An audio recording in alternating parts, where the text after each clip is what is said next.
welcome back to Guard Bro's Field Desk. I have for you Chapter 14 of the Emily Bronze Book 2. Be sure to stop by the coffee, like, subscribe, follow the channel, all that usual YouTube bullshit. I'll be posting a Discord link down below. Let's get on to the video.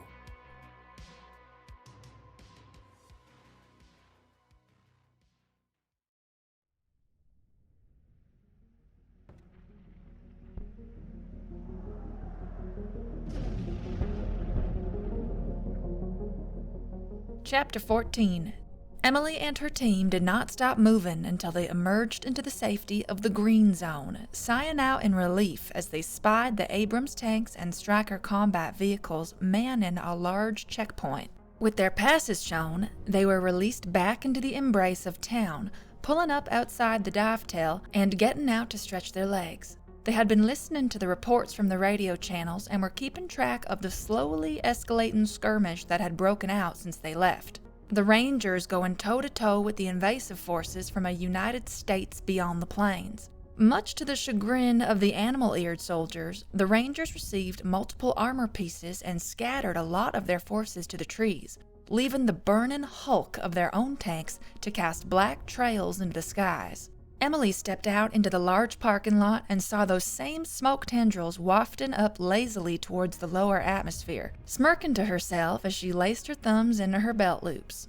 Emily Bronze? A male voice called out from behind her, and even his footfall sounded official. She slowly tilted her head back a little further, closing her eyes as the wave of annoyed anger coursed up her spine. Who wants to know? Agent Cochran, Diver Bureau of Intelligence. The voice said, and she heard the man put his hands in his pockets. Emily slowly swung a leg around in a sardonic manner, turning to face him with a look that said she was, in fact, not happy that he was there asking around for her. And what business does the DBI have with me? She locked her eyes onto Agent Cochran's face.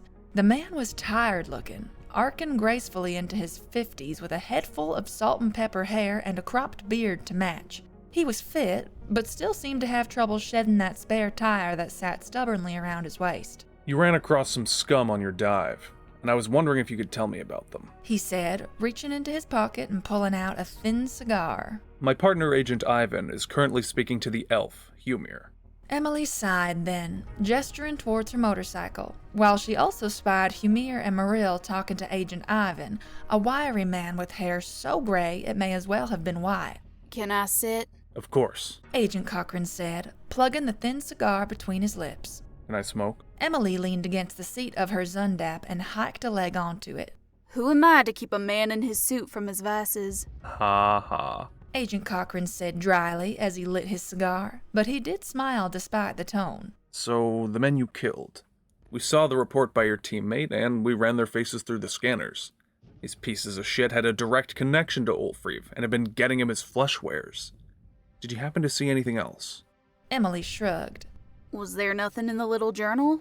Nothing worth holding on to. They must have been getting their drop locations either via code or by drones. He said, taking a long pull from the cigar and blowing the smoke out through his nose. That team alone is responsible for the deaths of nearly 12 divers, not to mention all the civilians they've scooped up for sale. We were rather angry at your friend Humir for shooting them with such little thought, but she lucked out in the end. I still find it rather suspect that she shot them with such speed, but to be fair, elves are not known for their love of risk. Their forums have been buzzing with the kidnappings, and she may have acted out of fear. Emily hummed in her throat while tapping a finger against her thighs, then narrowed her eyes. Why is this even a thing?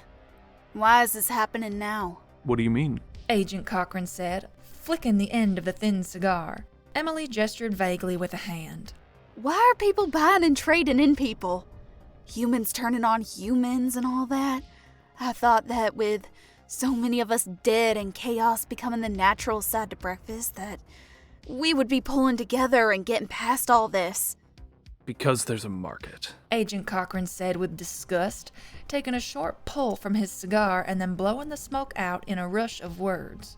Humans who hate the other races but still find their lust in them. All kinds of stupid shit. You have humans out there who believe that Earth is for humans only, yet still want to get their dick wet in orc or elf pussy. Emily blanched at the harsh tone, finding it rather ill-suited for such a subject, and she pressed her lips together disapprovingly before answering him.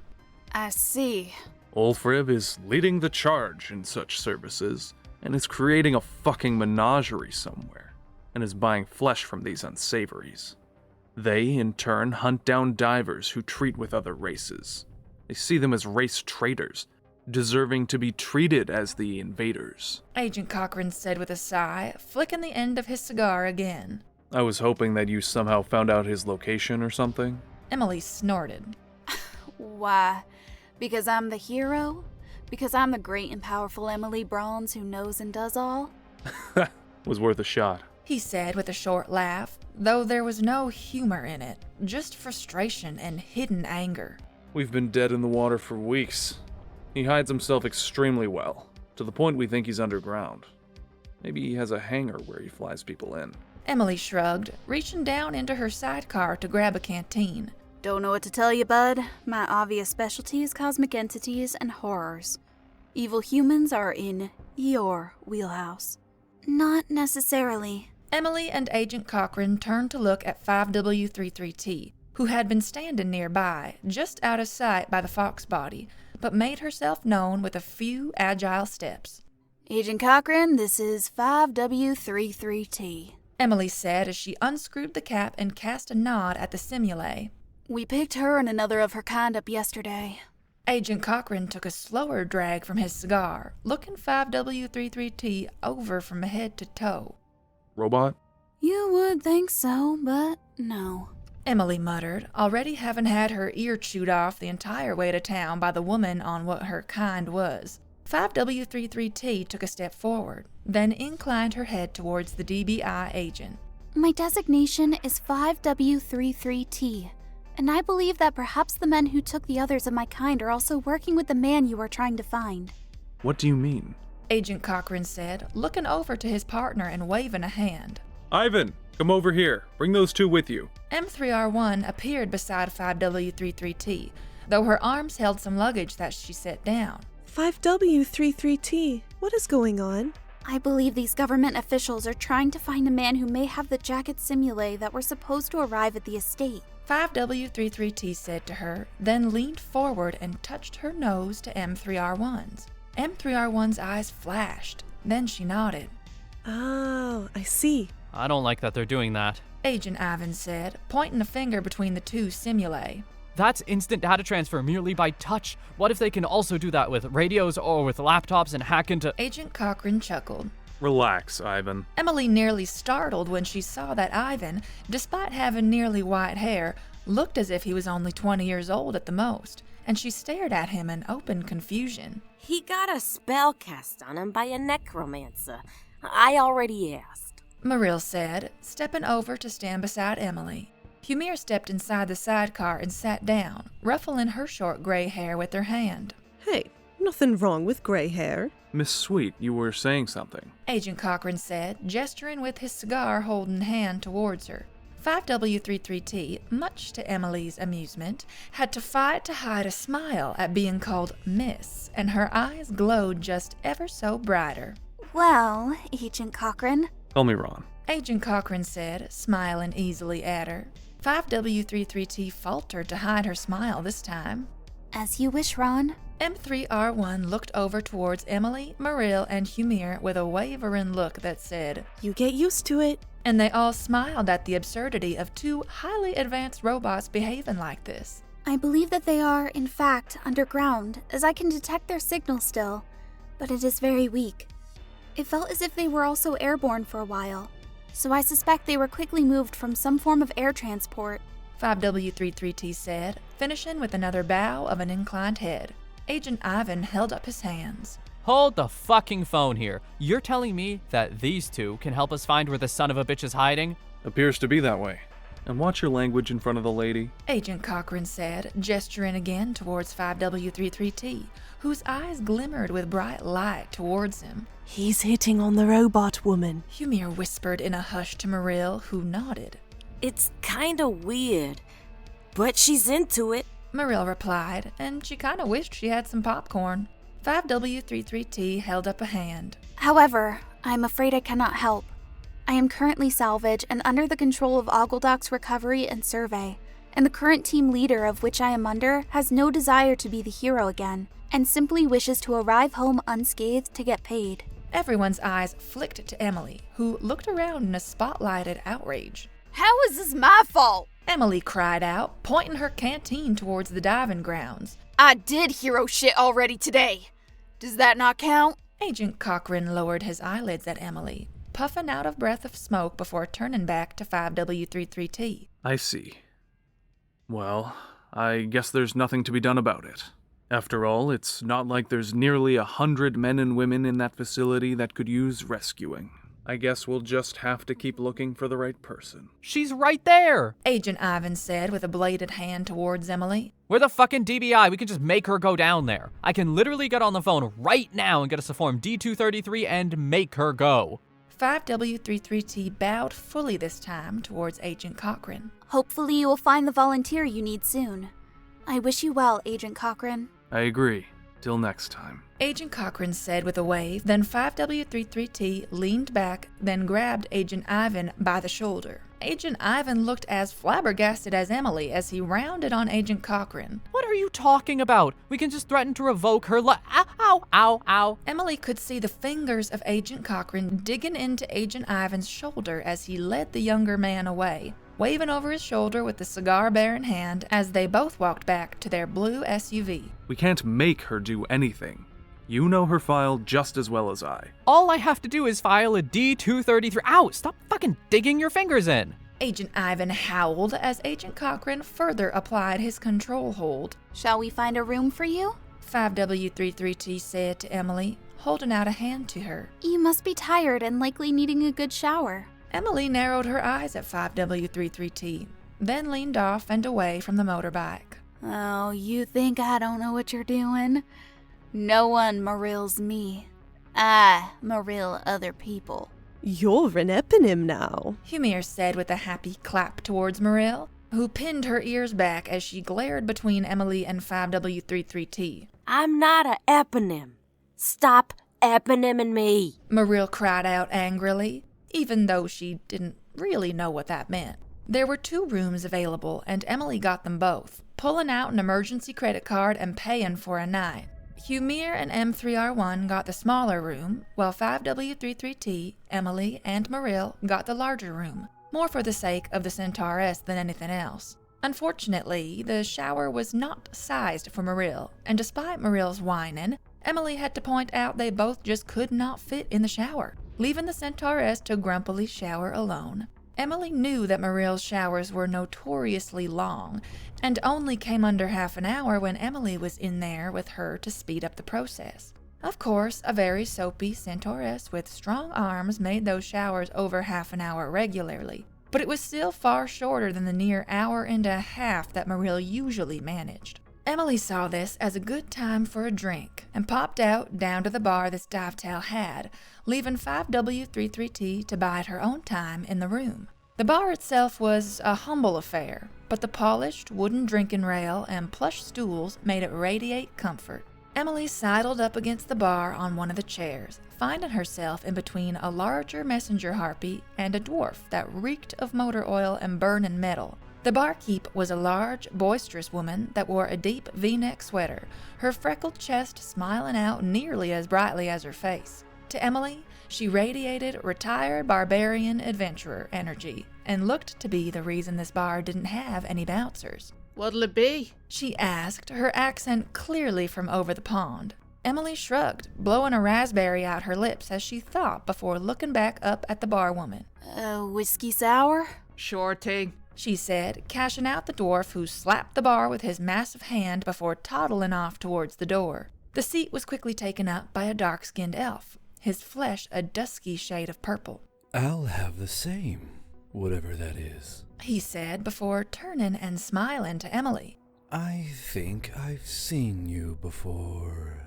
Of course you seen Emily before, idiot. The large messenger harpy drawled, draining the rest of his glass before leaning sideways towards Emily. Everyone knows who Emily Bronze is. Emily snorted as the elf's face rankled with annoyance and saw the harpy worked for Hermes' wings. It was merely an icebreaker, The elf said shortly, glowering over at the half-drunk harpy. The messenger harpy grinned fangedly up at Emily, and he was still shorter than her despite being tall for his race. Both no elf, way under league. Fucking harpies. The elf said with a crispy click of his teeth, the rest of the bar bracing for a show. The slamming of 2 glasses onto the bar and a steely glare from the barwoman, however, doused that fire, and she jabbed a finger at the elf. The harpy is right. Emily is out your fucking league, so don't bother her. She said, ignoring the fact the harpy was staring dreamily into the ample cleft of her cleavage. Emily took her glass in one hand, then gave the harpy's feathered ear a tug with the other. Stop that. Favorite part of harpies being small? The harpy said, hiccuping out a laugh, and Emily just ruefully shook her head. Everything else, big. The barwoman fixed the elf with another glare, but turned to Emily with a warm smile. Heard you got into a bit of a mess up on the mountains. Little bit of a firefight. Emily murmured into her glass, taking a drink of the whiskey sour. A man down the bar huffed. Not what the drone footage was showing. Drone footage? Emily asked him, but the barwoman turned and pressed her finger to a button on the flat screen above the bar. The picture changed to a revolving stream of footage showing Emily roaring down the road in her Zundap, then sprinting along the ground into the tree line while Humir fired past her. Sandman's been getting some really good footage of you lately. The barwoman said with a laugh, picking up a wet glass to dry. Big draw people want to see you in action. Emily stared up at the screen, horror-struck, her hand clenching her glass with strained knuckles as she saw herself yelling to Humir as trees exploded around her from bullet strikes. What in the... Even as Emily stared on, clear, perfect footage of her played on through the screen, while along the side of the video, a long trail of information about her trickled down with either miniature drawings of Emily, Marill, or other members of her crew. The picture then switched over to 5W33T riding shotgun in the sidecar, showing her firing the borrowed rifle in slow motion as the text "New Love Interest" scrolled out from behind the android. You have to be fucking joking me! Emily cried out, slamming her free hand down onto the bar top. Around her, men and women chuckled to themselves or into their drinks, while another older-looking dwarf shook his head ruefully. Price of fame, Emily Bronze. Worst part about all of this is that your enemies are likely going to use it to their advantage. The dwarf said in a low tone, then brought his tankard back up to his lips. Emily groaned out in spiritual agony as footage of her arriving in town was being played, and even her talking to the DBI agents, of which the words, "Is she working for the government?" whirled around her and Agent Cochran. Seeing as to how she would find no relief here, Emily downed her drink in one go, tossed some crumpled bills onto the counter, then beat a hasty retreat away from the bar, having seen that the footage was now comparing her old streams to her current adventures. When she closed the door behind her, back at her room, 5W33T was sitting on the bed and folding her clothes, looking at her with mild surprise in her eyebrows. You were back early, she said, setting down one of Emily's shirts. Emily looked down at the bed of clothing. Why are you folding my clothes? Because they were not folded, obviously.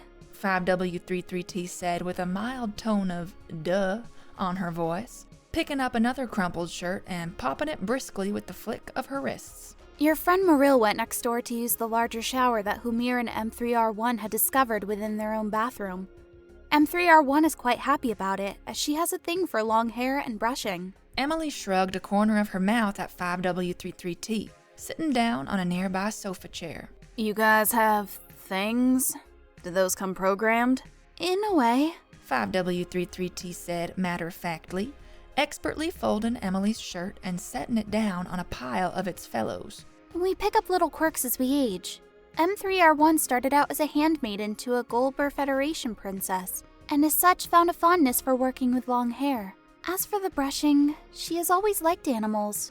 Not sure why. Emily watched the non-human woman for a moment as she deftly overhand folded a pair of work pants, then spoke up. I can't keep calling you 5W33T. Do you have a nickname or something? You are my current owner as you have claimed me as salvage. You can give me any name you want. Same for M3R1. 5W33T said matter-of-factly, bundling the rest of Emily's dirty clothes into a small sack, then looked with a disapproving eye at the state of Emily's extra boots. Emily had already thought of a few ideas for nicknames, just from how the letters and words were arranged. She wasn't sure if it was pure coincidence that the translation between the languages placed the letters in that order, but it was far too obvious to ignore. What about Sweet? Emily poised to the android woman, leaning over and grabbing her electronics backpack. 5W33T looked up from the old, ragged boots, blinking with her softly glowing eyes. Sweet? To be agreeable? Pleasing? Gentle towards others? Why do you think such a name is fitting, if I may ask? Because your numbers and letters arranged like they are resemble the name, Emily said with an airy sigh, booting up her laptop. Same for your friend, which to us looks like Mary, or Mary, I suppose, but Mary would be more accurate to the letters and numbers. Sweet pursed her lips prettily, her glowing pink eyes blinking and squinting down at the boots as she thought. The name is not precisely accurate for me, but I will accept it all the same. I sent a message to Mary as well, and she appears to be quite happy with it. As far as she is concerned, she is currently, according to Marill, torturing the centaur with a series of brushes. She may say otherwise, but I'm sure she is enjoying the attention, Emily said with a snort, then suppressed an angry growl as she saw that her subscriber count had jumped nearly 20-fold and that her socials were exploding with requests to go live in the future. It's at least easier than saying 5W33T or M3R1. Sweet grumpily set down the boots, obviously not happy with their condition, then dusted her hands. Yes, well, our job is not to make things harder for others, obviously. Speaking of which, set down that device. We have to get you washed. Excuse me? Emily said, looking up from her screen at Sweet with fingers paused mid-keystroke. Sweet raised her eyebrows in a stately, matronly manner. You have leaves and sticks in your hair, as well as powder burns across your cheeks and old blood on your shoulder.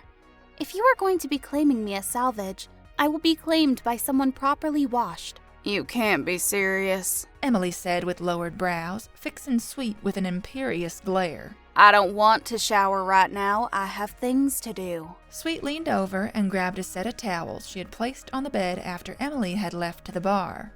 You may think that, but you are.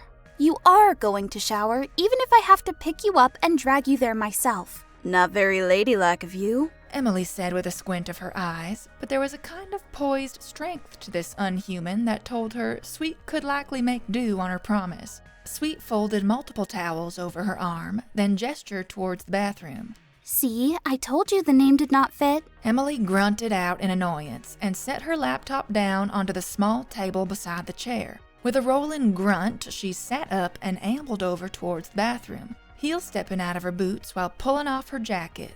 Emily had to swat Sweet's hands away a few times as they moved to help her and retreated into the bathroom, taking off the rest of her clothes with a few pained hisses from her wounded shoulder and tired muscles. Sweet was not too far behind her, and Emily couldn't help but blink at the simile. She had taken off the rest of her clothing, but the long black parts of her lower arm and lower legs made it look as if she was still wearing some form of lingerie or hosiery. True to form of the long dead woman in the pod, Sweet had a small bushy tuft of hair on her crotch, and even a light line of hair along her lower stomach, leading towards her navel.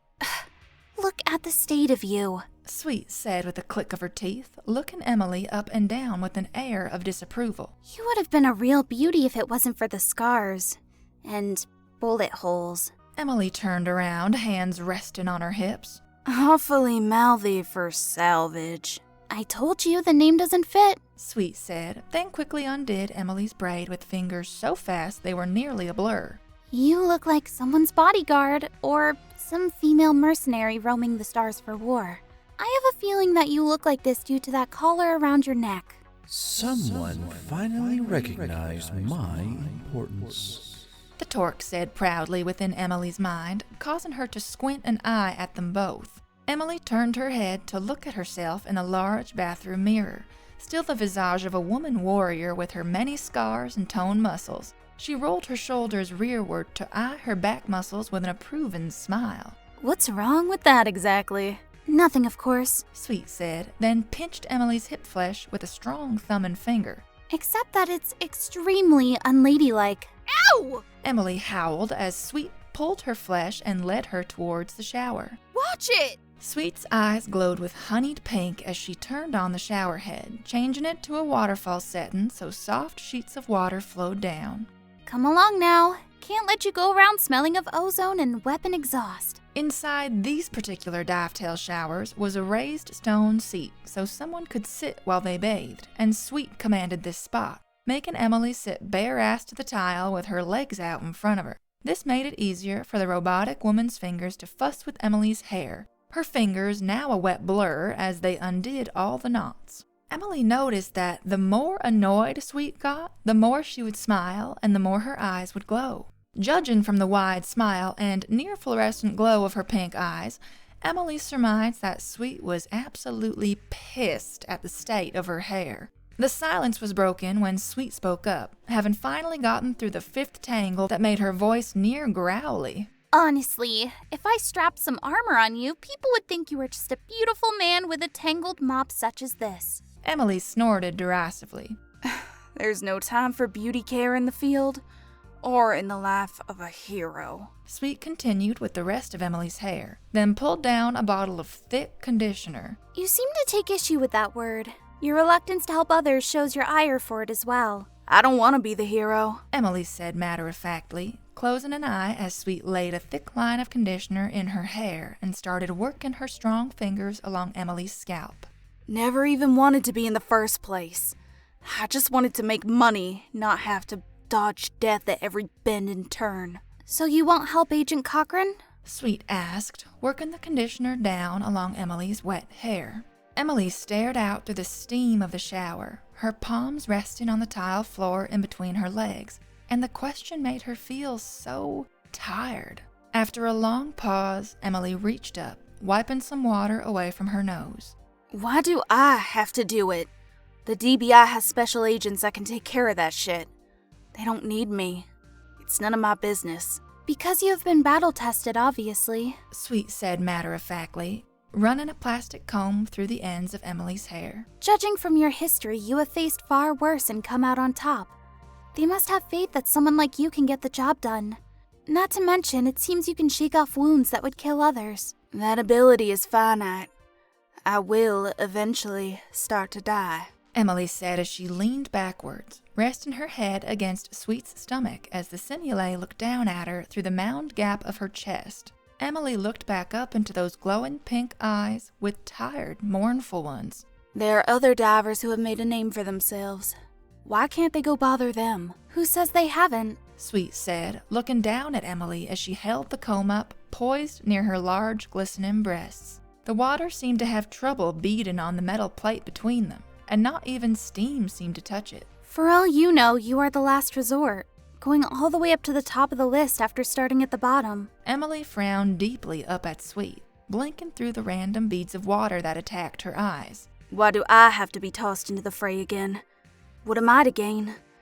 I just wanted to make money, indulge in Marill and Oggledok. Just live for a while, before... Ah, I see. Your history states you are already working for a very powerful figure. Am I to assume this is just a resting period before your next mission? Sweet asked, her other hand taking a pair of grooming tweezers from the shelf and seizing the opportunity to pluck in between Emily's eyebrows. It was painful, but then again, Emily had felt far, far worse in her lifetime. You can say that. She said I have a little bit of time before I get dragged into this fucking quest again, of which I have no power to opt out of. And you feel that you've done enough, and thus do not have a need to do more merely because you are asked. Sweet said with lowered eyelids, focusing on the little hairs she plucked and removed with surgical strikes of the tweezers. Emily shrugged a shoulder through the strands of water flowing off of Sweet. I guess. I never agreed to any of this shit. It just feels good to say no. Just as it feels good to indulge in the Centaurus and the Oggledok, Sweet said with a raised brow, brushing the knuckle of her thumb in between Emily's eyebrows and admiring her handiwork. Something you can control and take at will. Emily frowned up at Sweet again, the android's crotch hair tickling at her neck. Don't say it like that. It sounds gross. Doesn't change the fact that you are using Marill to lash out against your lack of control. Sweet said, looking down at Emily through the cleft of her heavy, synthetic breasts. I can only assume the same for this Oggledok, who appears to be a white-haired looking elven creature. You are seeking avenues to establish control over things you can control, all in an attempt to alleviate your crippling lack of control over your life. The same goes for trying to ignore Agent Cochrane, even though deep down, you want to help. Emily glared up at Sweet with sudden heat in her eyes. Everything spoken by her may have been true to some degree, but it felt far more raw to have it thrown into her face with such little care. What made Emily even more angry was the fact this non-living person had drawn such a tight bead on her, despite only knowing her in a span of time that measured in hours. Don't get mad at me, Emily, Sweet said, tilting Emily's head forward and off of her tummy so she could go back to combing her hair. Your position is nothing new, nor are your quandaries. This is a story that plays over and over, all through time, with a new face taking the role of the protagonist. Emily curled her lip up in a silent snarl as water ran down her face.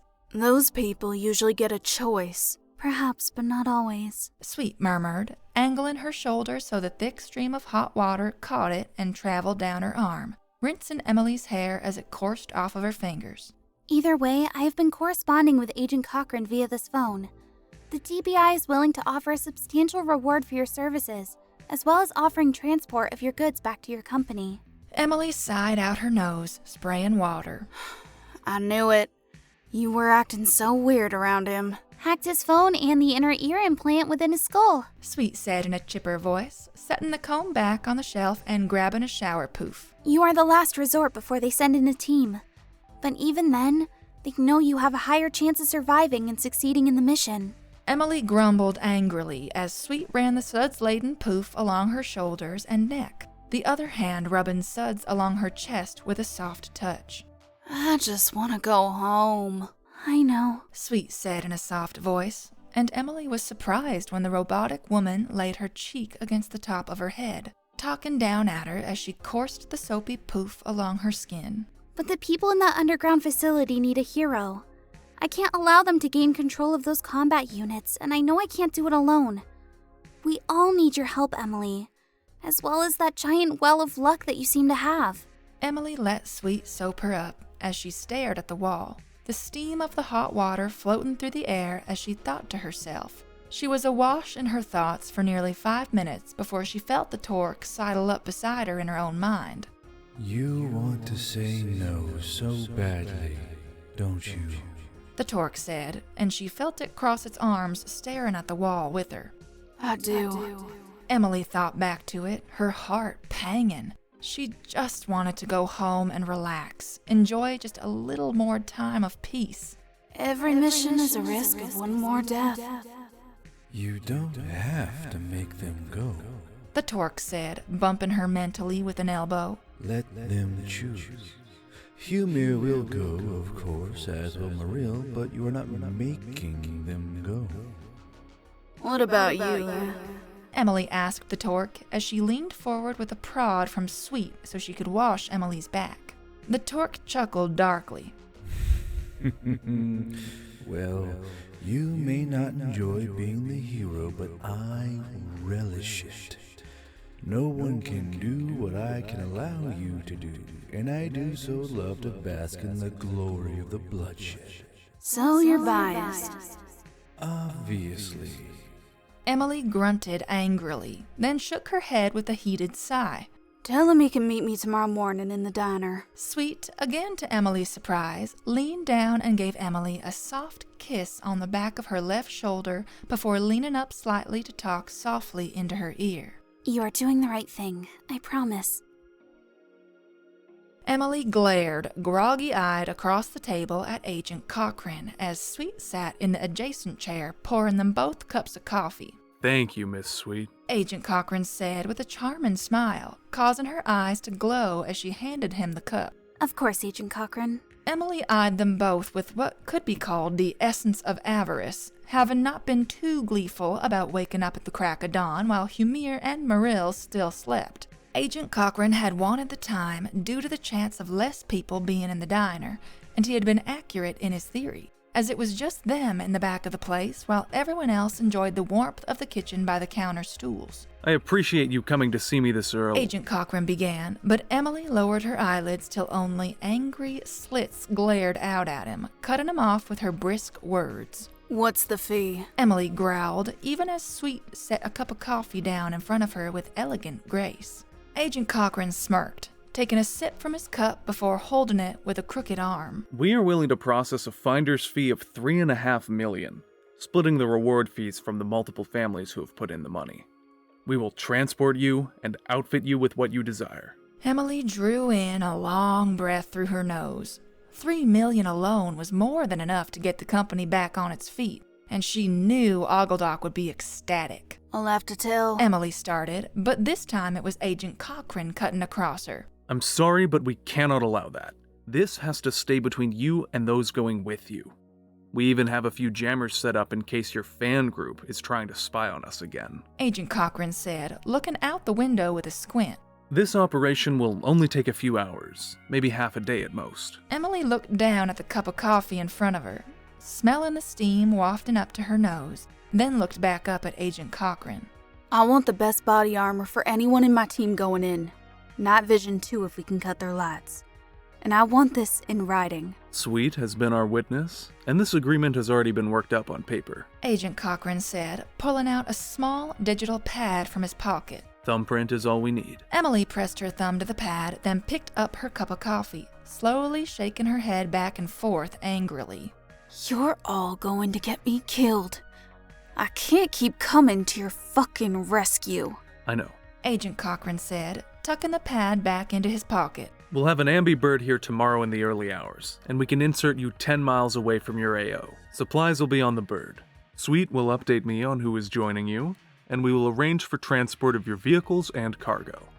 After the mission, the ambibird will pick you up, along with a few Blackhawks to take whoever you can get out of there. Emily looked down at the table while Sweet smiled brightly at Agent Cochrane, then turned to Emily. Mary has briefed both Humir and Marill. Both are coming. And quite angry you thought they wouldn't. Sweet said, turning to tilt her head at Agent Cochrane with another smile. Emily frowned down at her coffee, then looked up to Agent Cochrane before speaking. You better hope no one gets hurt, Agent. Or else you'll find me not quite as heroish the next time we meet.